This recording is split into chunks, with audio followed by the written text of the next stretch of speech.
Curious Louisville. Because great questions Make great stories. It's a question for the ages, and if you're in Louisville, you've probably asked it yourself. Walk sign, Bardstown Road. Who is that guy? I'm Laura Ellis, and on today's episode of Curious Louisville, we're looking for an answer. My name's Dan Pike. My question is, whose voice is that on the walk sign at Douglas Loop and Bardstown Road? I go through that area quite a bit, and I noticed the voice didn't sound like they were from Louisville.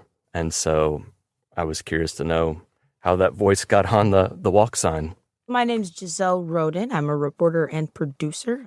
I went to Bellarmine in college, and the Highlands area, pretty much every street over there on the Bardstown corridor has that button that says walk sign and names the street. So when Dan posed the question, I said, well, I actually want to know about that too. So I was like, why not? Let's look into it. And you actually have something here in the studio today to help you answer that question. Do you want to go grab that? Yeah, I gotcha. Give me 1 second. So, Dan, this is Mark Simon. He does the voice of the crosswalk. Hey, yeah, good to meet you too. My name is Mark Simon. I work for Louisville Metro Public Works, electrical maintenance. I'm the bench foreman, so I do all the repairs and programming for all the traffic stuff. Be 20 years September. Was it cut in a studio? I mean, were you, or how was it recorded? I actually put the voices on a thumb drive, then file on my computer, and then I'll download them to the actual push button. So when it goes in. Okay. I'm up in that area quite a bit. My son would go to daycare there. I worked at the coffee shop, across the street. And so I would hear it. And at the time I would just think, doesn't sound like this person's from Louisville, but there is a difference between, I feel like, a Kentucky accent and like a Southern accent. So I was like, wonder where this person's from. So where are you from? I'm from the South End. I live in PRP. Okay, good deal. I have a lot of family in Valley Station. That's actually where I grew up in Valley Station. So yeah, it's funny because people say, "Is that your voice crossing?" Yeah, it's my voice. Of course, then I had a couple people didn't believe me, and I had to take them to one and let them push the button and see. So, can you tell us like how they decided which crosswalks would get voices and which didn't?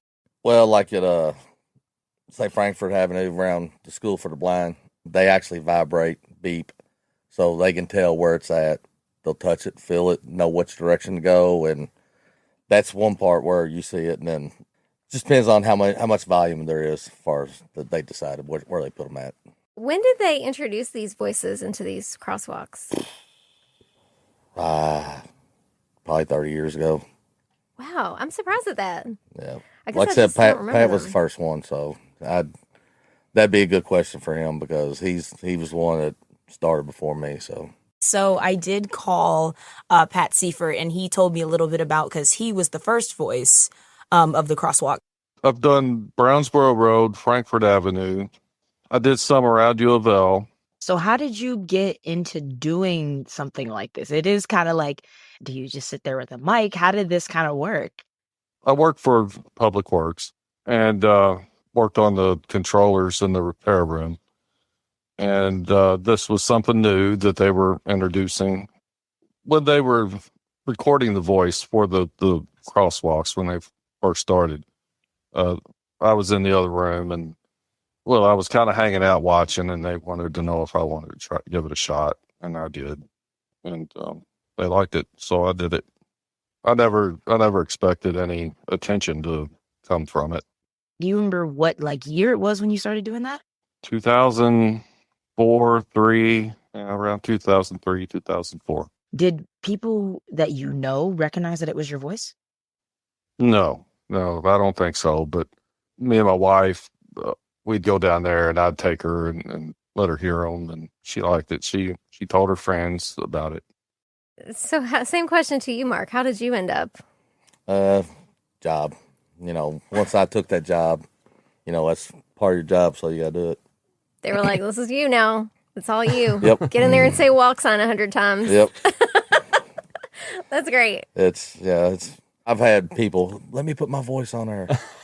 There's a couple people that retired that I let them do one intersection, so their voice is on there. Oh, so we have some like Easter egg hidden guest stars throughout the city. Yep. Okay, that makes me want to go push all of them and see if I can hear it. You're going to be pushing for a long time. You're going to be walking around for a long time. Yeah. Do you know how many have it? No, not off the top of my head. Would it be in the range of like hundreds? I'd say at least 400 to 600 of them. Wow. Do you feel famous? No. I'm back in the hole in the wall doing it, so. It's a very unassuming life. There's no glamour to being the crosswalk guy.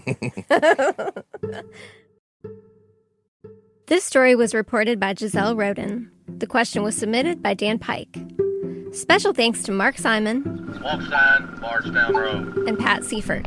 Walk sign, Frankfurt Avenue. Submit your own question at curiouslouisville.org. I'm Laura Ellis. Thanks for listening to Walk sign, Curious Louisville.